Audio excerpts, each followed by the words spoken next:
و تعالیٰ کی طرف سے اعلانات ہوتے ہیں قرآن مجید فرقان حمید کے ذریعے۔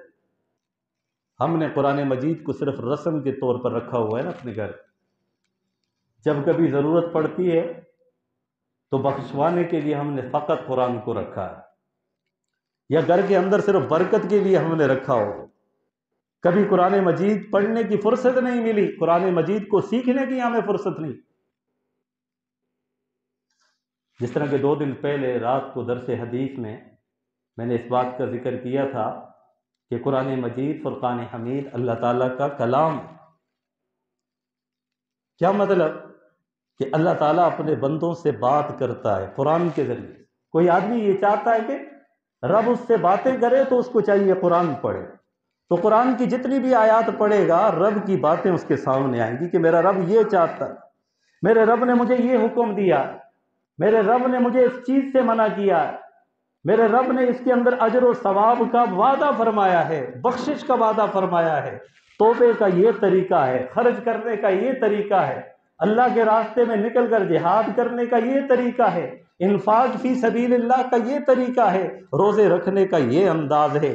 متقین کسے کہتے ہیں، مومنین کسے کہتے ہیں، کامیاب کون لوگ ہیں، جنت میں جانے والے کون ہوں گے، بغیر حساب کتاب کے جنت کسے ملے گی، ان ساری چیزوں کا بیان رب العالمین نے قرآن مجید کے اندر بیان فرمایا۔ اب بندہ اگر سمجھ کے قرآن مجید کو پڑھے تو رب کی بات اس کے سمجھ میں آئے گی یا نہیں آئے گی۔ اور اسی طریقے سے دوسرا عمل نماز کا ہے، نماز میں بندہ اپنے رب سے بات کرتا ہے۔ قرآن مجید میں اللہ اپنے بندوں سے بات کرتے ہیں اور نماز کے ذریعے سے بندہ اپنے رب سے بات کرتا ہے۔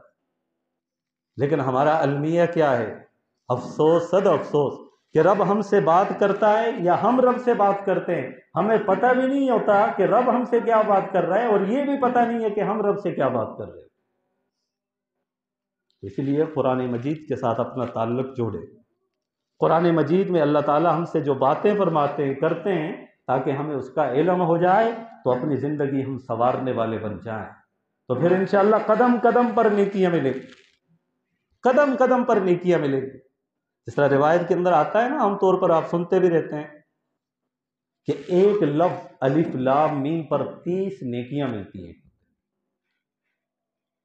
صرف قرآن مجید کی تلاوت کرنے پر الف لام میم، یہ ایک لفظ ہے، 3 حروف پر مشتمل ہے، اس کے پڑھنے پر 30 نیکیاں ملتی ہیں۔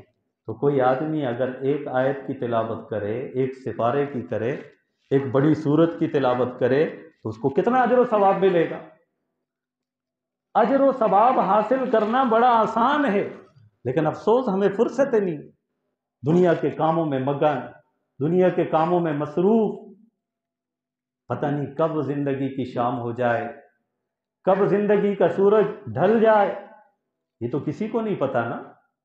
دن تو کسی کے مقرر نہیں ہے کہ اتنے دن میں نے رہنا ہے، اتنی زندگی میں نے رہنا ہے۔ تو جب پتہ نہیں ہے نا تو مرتے دم تک نیکی حاصل کرنی چاہیے، اور نیکیوں پر اور